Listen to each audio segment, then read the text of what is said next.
But let's talk about a word that's all about movement and fullness. Our word for today is billow. Now, billow is another one of those words that can be both a noun and a verb, which is pretty cool. We'll start with the verb part first, because that's often how we think about billow. As a verb, billow changes form, just like all verbs do. We start with the base form, which is just billow. You could say, watch the curtains billow in the breeze. That's the basic verb form. If we're talking about something doing it right now, especially if it's he, she, or it becomes billows. The flag billows in the strong wind. Hear that at the end? Billows. For things that happened in the past, we use billowed. Yesterday, the smoke billowed from the campfire. Past action, billowed. And just like with other verbs we've learned, billowed is also the past participle. Don't worry about the fancy name. Just know it's another way we use billowed, especially with have or has, or to describe something that has billowed. For example, the sails have billowed beautifully all day. Or, the smoke was billowed high into the sky. Still billowed. And lastly, when we're talking about the action of billowing as it's happening, we use billowing. It ends in ing. Look at the clouds billowing across the sky. They're so puffy. Or, the magician's cape was billowing dramatically as he turned. Billowing action in progress. So, the verb forms are billow, billows, billowed, used twice, and billowing. Alright, so what does billow actually mean as a verb? Well, it's all about filling with air and swelling outwards or moving outwards in a wavy, flowing way, especially if it's fabric, smoke, cloud, or steam. Think of something getting puffed up and moving in big, soft curves.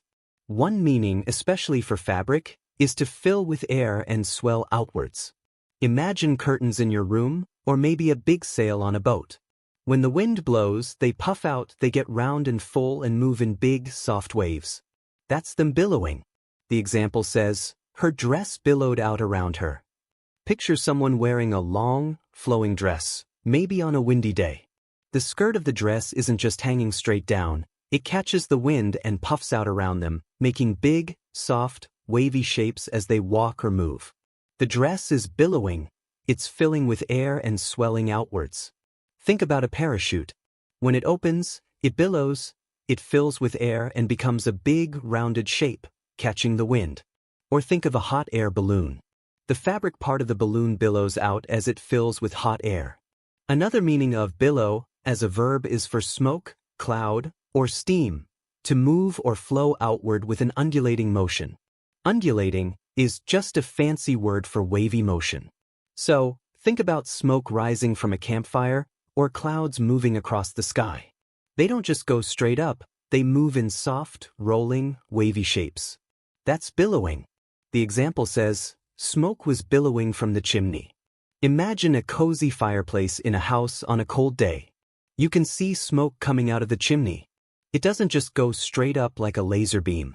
It billows, it moves and flows outward, rising in soft, wavy shapes, spreading out as it goes. Clouds billowing across the sky do the same thing. They move in those soft, flowing, wavy motions. Steam from a hot cup of tea can also billow upwards. So, as a verb, billow is all about that swelling, wavy, outward movement, especially of fabric, smoke, cloud, or steam. Now, let's talk about billow as a noun. The plural form is billows. As a noun, billow means a large undulating mass of something, typically cloud, smoke, or steam. Basically, it's that big, puffy, wavy thing of cloud, smoke, or steam itself. Think back to that chimney example. When you see the smoke coming out, you can say, look at those billows of smoke. The billows are those big, puffy, rolling masses of smoke you see rising up. It's the smoke itself, in its wavy, swollen form. The example says, a large undulating mass of something, typically cloud, smoke, or steam. This definition itself is describing the noun billow. It's saying a billow is that large, wavy mass made of cloud, smoke, or steam. Imagine watching clouds on a summer day. You might see big, white, puffy billows of cloud drifting across the sky. Or think about stage special effects. they might release big billows of smoke or steam to create a dramatic effect. Those puffy masses are the billows. There's also an older, less common meaning of billow as a noun, which is a large sea wave. Think about big, powerful waves in the ocean. You could, in a more old-fashioned way, call those large waves billows of the sea because they are big, swollen masses of water that move in a wavy way. So, billow, as a noun, is that big, puffy, wavy mass, usually of cloud, smoke, or steam. Think of it as the thing that's billowing verb. To sum it up, as a verb, billow is about swelling and waving outwards. As a noun, billow is that puffy, wavy mass itself. Any questions about billow as a verb or a noun, or how things can swell outwards and move in waves? Don't be shy to ask. Alright, now we're going to talk about a word that's a little, well, it's a word with a bit of an edge to it. Our word is ogle. Now, ogle is interesting because, like some words we've seen, it can be both a verb and a noun. Let's start with ogle as a verb, since that's how we usually use it. Being a verb, ogle changes form just like other verbs. We start with the base form, just ogle. You could say, don't ogle, it's rude. That's the basic verb form, just telling someone not to do it in general. If we're talking about someone doing it right now, especially if it's he, she, or it becomes ogles. He ogles at anyone who walks by. You can hear that sound at the end, ogles. For things that happened in the past, we use ogled. Yesterday, I saw him ogled at the new painting in the museum. Something already happened ogled, that's the past tense. And just like with other verbs, ogled is also used as the past participle. Remember, that's the form we use with have or has, or to describe something that has been ogled. For example, she felt ogled when she walked down the street. Or, he has ogled at that car every day. Still ogled. And when we're talking about the action of ogling as it's happening, we use ogling. It ends in ing. Look at him ogling. It's making everyone uncomfortable. Or, she's ogling the dessert menu, trying to decide what to get. Ogling, action in progress. So, the verb forms are ogle, ogles, ogled, used twice, and ogling. Now, what does ogle actually mean as a verb? Well, to ogle means to stare at someone or something in a lecherous manner. Lecherous is a fancy word, but basically it means in a way that shows strong sexual desire and is a bit inappropriate, maybe even a little creepy. It's not just a normal look. It's not like when you admire a beautiful painting or look at someone to say hello. Ogling is a very specific kind of stare. It's a stare that's overly interested in someone in a way that's often about their body, and it's usually considered rude and disrespectful. Think about it like this. Imagine you're walking down the hallway, and someone you don't know just stares at you. But it's not a quick glance. It's a long, lingering stare that makes you feel uncomfortable, maybe a little bit like they're looking you up and down in a way that feels icky. That kind of stare, especially if it's got a sexual undertone, that's ogling. The example given is pretty direct. He was ogling her breasts. This is a very clear example of ogling. It's saying the person was staring at someone's chest in a way that's definitely about sexual attraction and is definitely inappropriate and disrespectful. It's not just a glance, it's a prolonged, intense stare with a sexual focus. Let's think of some less intense daily life examples, but still get the idea across. Imagine someone is at a car show. They might ogle at a really fancy sports car. Now, in this case, it's not lecherous in a sexual way, but it's still that intense, prolonged stare that's maybe a bit over the top. They're really, really staring at the car, maybe with their mouth slightly open, just completely absorbed in looking at it. You could say they are ogling the car because of the intensity of their stare, though the original and more common meaning is definitely linked to sexual interest in people. Another example, closer to the original meaning. Imagine someone is watching a very attractive person walk by.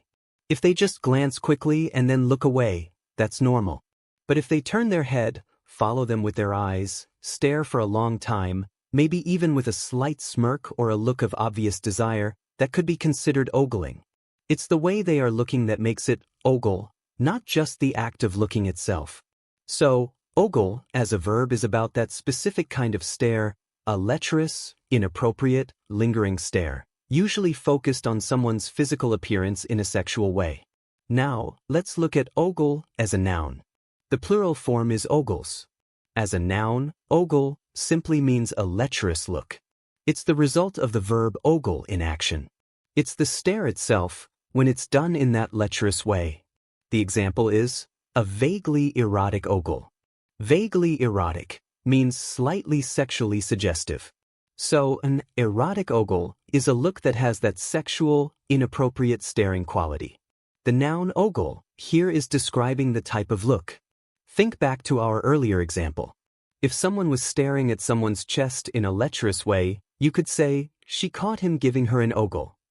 The ogle, in this sentence, is the look itself, that inappropriate, sexual stare he was giving.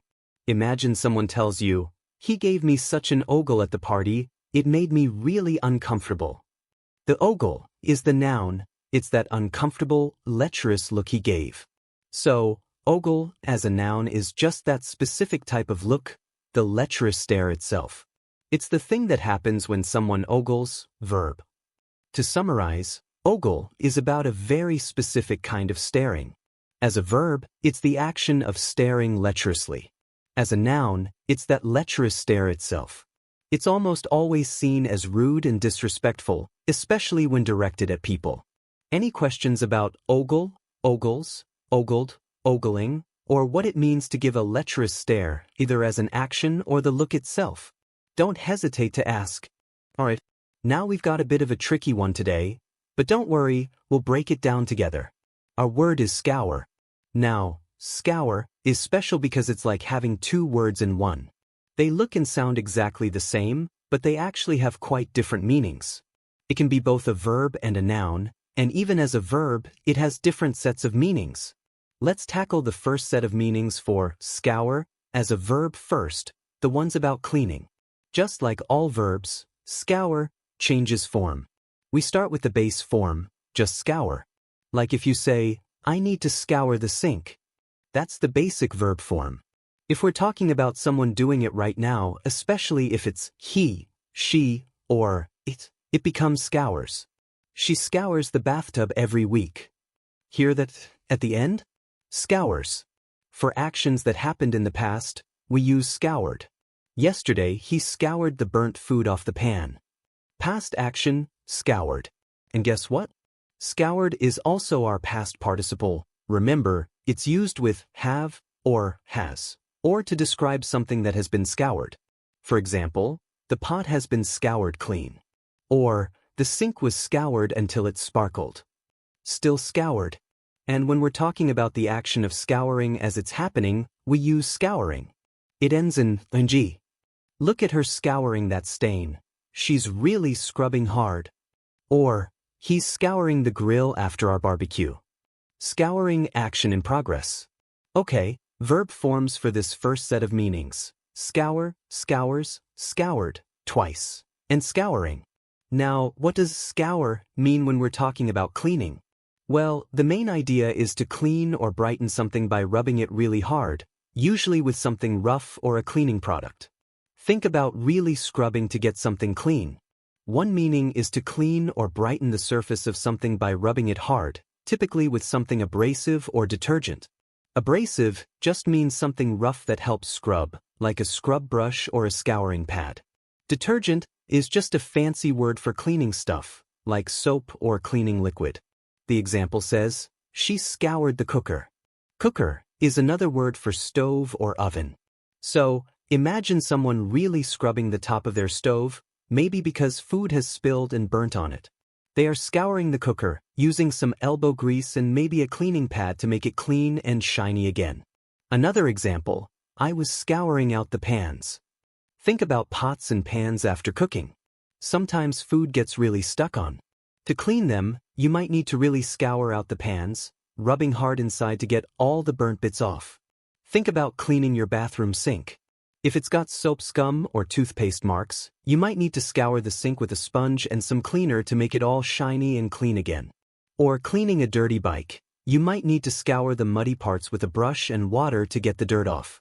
Another meaning is to remove dirt or unwanted matter by scouring. It's not just about brightening, but actually getting rid of grime by scrubbing. Example, use an electric toothbrush to scour off plaque. Plaque is that sticky stuff that builds up on your teeth. An electric toothbrush is designed to scour off that plaque, to scrub it away and remove it from your teeth. You're scouring off the unwanted stuff. Think about cleaning really dirty vegetables, like potatoes with mud on them. You might need to scour off the mud under running water to get them clean. Now, here's a slightly different meaning, still related to scrubbing but with water, of water or a watercourse, to make a channel or pool by flowing quickly over something and removing soil or rock. This is about water being so strong that it can actually carve away the ground. Example, a stream came crashing through a narrow cavern to scour out a round pool below. Imagine a fast-flowing stream rushing through a cave. If the water is powerful enough, it can scour out a pool below, meaning it washes away the soil and rocks to create a deeper area. The force of the water is like nature's scrubbing action, scouring out the land. Think about a river eroding its banks over many years. The flowing water is constantly scouring the riverbanks, slowly washing away soil and shaping the riverbed. Okay, we're going to skip the last two verb meanings for now.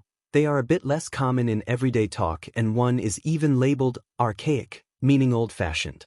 Let's focus on the cleaning and scrubbing ideas of scour as a verb for now.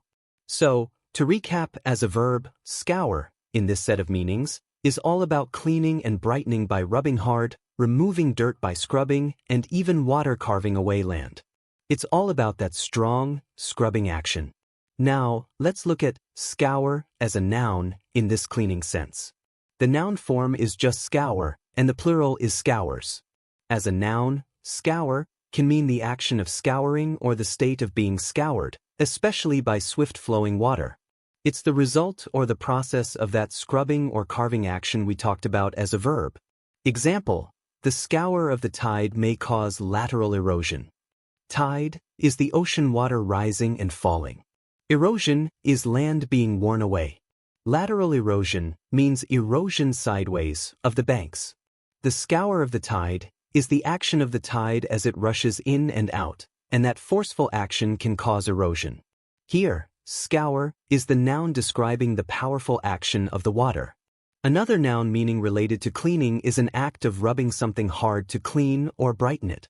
It's like saying, give it a good scrub, but using scour instead. Example, give the floor a good scour. This is telling you to clean the floor really well by rubbing it hard. A good scour is the noun here, referring to the act of hard scrubbing itself.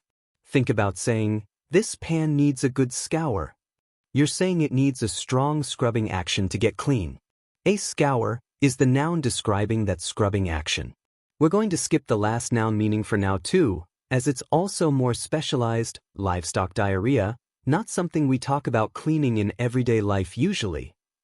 So, as a noun, scour, in this cleaning sense, is about the action of hard scrubbing itself or the effect of powerful water wearing things away. Okay, that was one whole set of meanings for scour. But remember, scour is like two words in one. It has a completely different set of meanings too. This second set is also a verb, and it uses the exact same forms. Scour, scours, scoured, scouring. They sound the same, they look the same, but they mean something totally different. This second set of meanings for scour as a verb is about searching. It means to subject a place, text, etc., to a thorough search in order to locate something. It's about looking everywhere very carefully to find something. Example, David scoured each newspaper for an article on the murder. Imagine someone is really determined to find a newspaper article about a specific crime. They wouldn't just glance at the headlines, they would scour each newspaper, meaning they would look through every single page, every section, every column, very carefully to make sure they didn't miss anything. They are scouring the newspapers, searching thoroughly. Think about losing your keys in your house. You might scour the entire house looking for them. You'd check under every cushion, in every drawer, in every room, everywhere you can think of. You're doing a thorough search, you're scouring the house. Another meaning in this searching set is to move rapidly in a particular direction, especially in search or pursuit of someone or something. It's about rushing somewhere quickly, often to look for something or someone. Example, he scoured up the ladder. Imagine someone is in a hurry to get to the top of a ladder, maybe because they heard someone calling for help, or they saw something important up there. They wouldn't just climb slowly, they would scour up the ladder, meaning they would move rapidly up, almost rushing, in that direction. In this case, the rapid movement is connected to searching or pursuing something, even if it's not directly stated. Think about firefighters scouring the building for people who are trapped. They are moving rapidly and thoroughly through the building, searching every room to find anyone who needs help. They are scouring the building in search of people. Now, what about scour as a noun in this searching meaning? Interestingly, the definitions you provided don't list scour as a noun with this searching meaning. And in everyday English, we don't really use scour as a noun to describe a search. We use it mainly as a verb when we're talking about searching. You might sometimes hear someone say something like a scour of the area, but it's much less common than scour as a verb meaning to search thoroughly. So for this set of meanings, scour is mostly used as a verb. Okay, wow. Scour is a busy word with two completely different families of meanings. Remember, scour, set 1, cleaning verb, to clean by rubbing hard, to remove dirt by scrubbing, to carve with water. Noun, the action of cleaning by scrubbing or the effect of water carving. Think, scrubbing a pan, scouring the sink. Scour, set 2, searching verb, to search thoroughly, to move rapidly in search. Think, scouring a newspaper, scouring the house for keys. They sound the same, they look the same, but context will tell you which scour we're talking about. If someone says, I scoured the kitchen, you know they were cleaning. If they say, I scoured the internet, you know they were searching. Phew. Any questions about either of these two sets of meanings for scour, or how to tell them apart? Don't be shy. But let's get ready for our next word. Today's word is grueling. Now, first things first, what kind of word is grueling? It's an adjective. Remember what adjectives do? They're like those describing words. They tell us more about nouns, about people, places, things, and ideas. So, grueling is going to be describing something for us. Unlike some words we've seen, grueling actually stays pretty much the same. It doesn't change form to show past or present, because it's an adjective, not a verb. We just have grueling. That makes it a little easier, right? So, what does grueling actually mean? Well, the definition says it's extremely tiring and demanding. Let's break that down in simpler words.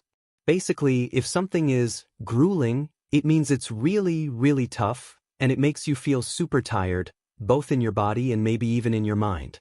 It's not just a little bit hard, it's like really hard. It pushes you to your limits.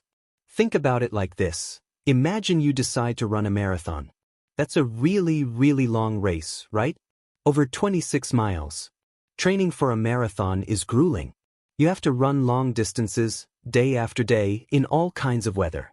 It's physically exhausting, it takes a lot of willpower, and it's just really demanding on your body and your time.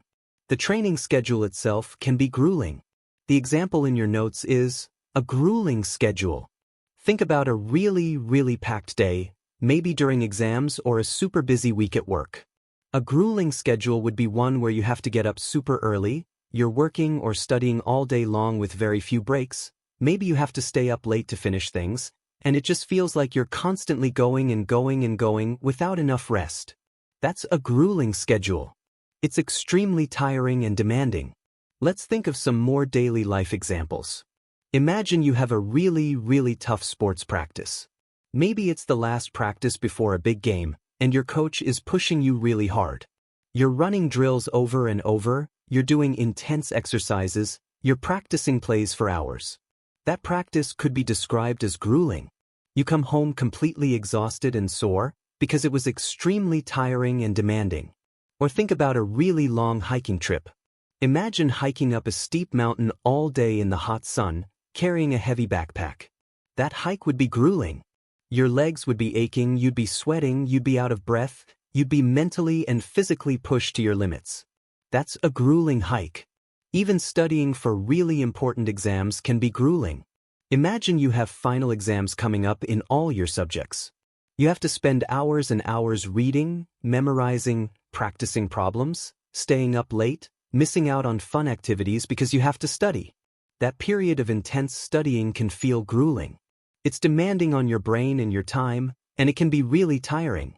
So, grueling is all about things that are incredibly tough, that push you really hard, and leave you feeling worn out. It's not just a little bit difficult, it's seriously demanding, both physically and mentally. It's that feeling of, wow, that was really hard and I am wiped out now. Got the idea of what grueling means? Any questions about what it means to be extremely tiring and demanding, or about grueling schedules, grueling practices, or grueling hikes? Don't be shy to ask. Alright, let's get ready for our next word. Today we're going to learn about a word that's all about opening things up. The word is unfurl. So, first off, what kind of word is unfurl? It's a verb. Remember verbs? They are action words. They tell us what someone or something is doing.